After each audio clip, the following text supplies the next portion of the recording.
gosh, what an absolutely That's massive why we play to all start love the that. game. Sit Is he down. going to get the Rid of one the shot? He save gets the line. one-hit KO!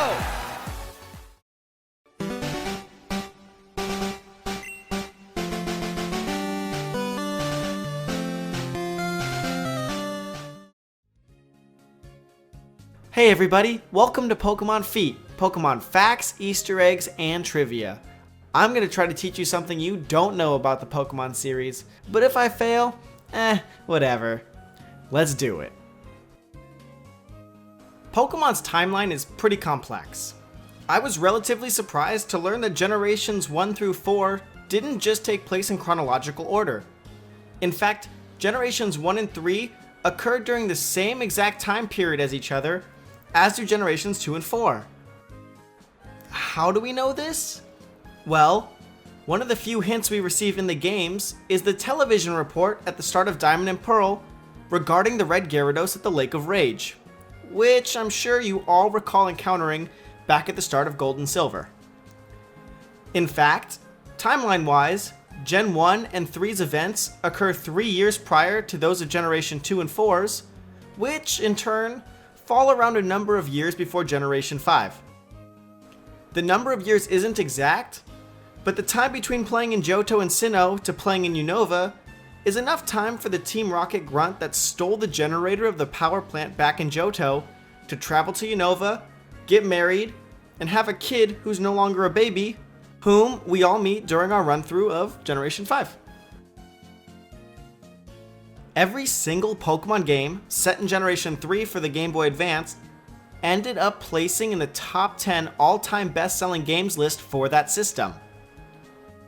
Ruby and Sapphire came in first, Fire Red and Leaf Green second, Emerald third, Pokemon Pinball Ruby and Sapphire 9th, and Pokemon Mystery Dungeon Red Rescue Team placed 10th. Wallace, the Master Water-type trainer who has been both the gym leader of Sootopolis City as well as the champion of the Elite Four depending on which game you're playing, is quite close to Steven Stone, the champion of the Hoenn region's Elite Four. Strangely enough, a number of Wallace's lines before, during, and after the player's battle with him in Emerald are extremely similar to Steven's at the same time periods in Ruby and Sapphire.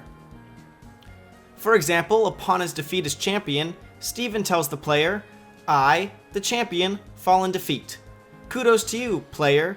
You are a truly noble Pokemon trainer." While Wallace tells the player, at the same time upon being defeated as a champion, "I, the champion, fall in defeat.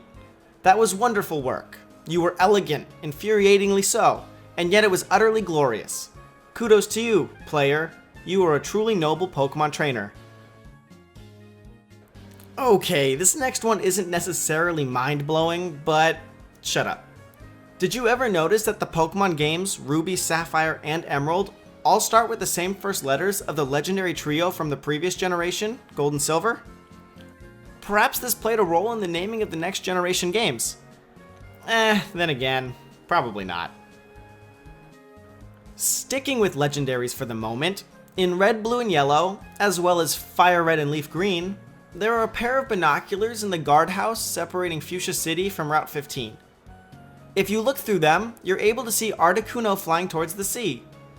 The strange thing is that Articuno is still visible in the binoculars after it's been captured or defeated in the Seafoam Islands, which was probably an oversight by the game designers, seeing as, well, there's only one Articuno in the game. Did you know that Tyranitar's shiny color scheme was originally intended to be its regular color scheme? The only visible difference between the two is that originally, Tyranitar's stomach area was a shade of brown, whereas its current shiny sprite form displays it as purple. In Generations 3 and 4, as a response to the introduction of Pokeblocks and Pokemon contests, every Pokemon was given a favorite flavor that would either enhance the Pokeblocks they were given or diminish their results.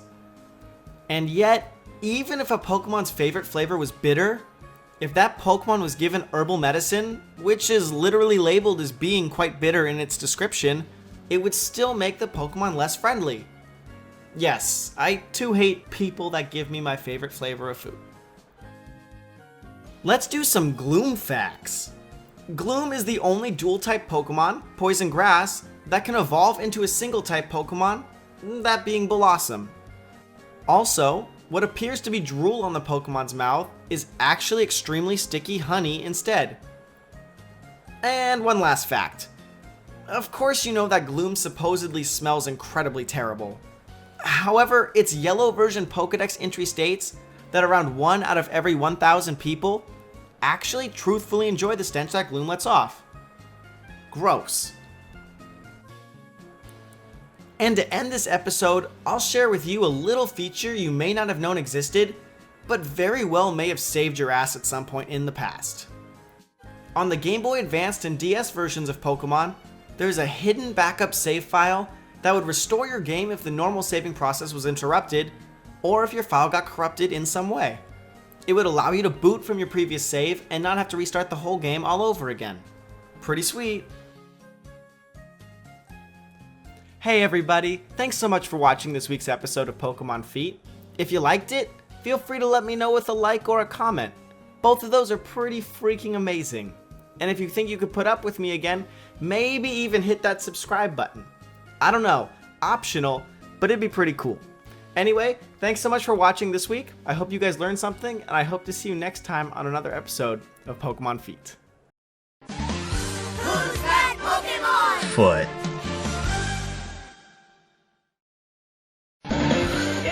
Far-fetched! Far-fetched! Foot.